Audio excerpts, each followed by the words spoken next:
শয়তান বলেছিল যে আল্লাহ আমি তোমার সমস্ত বান্দাগুলি দিয়া জাহান্নাম ভরে দেব। আল্লাহ তখন ফেরেশতাদেরকে ডেকে বলছিলেন, ফেরেশতারা শয়তানে বলল কি শুনেছ?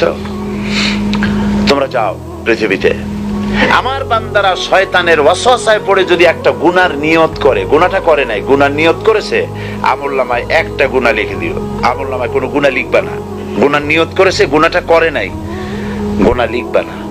যখন গুনাহটা করে ফেলবে তখন একটা গুনার জন্য একটা গুনাহই লিখো, আর যদি তওবা করে তা আমি মাফ করে দেব।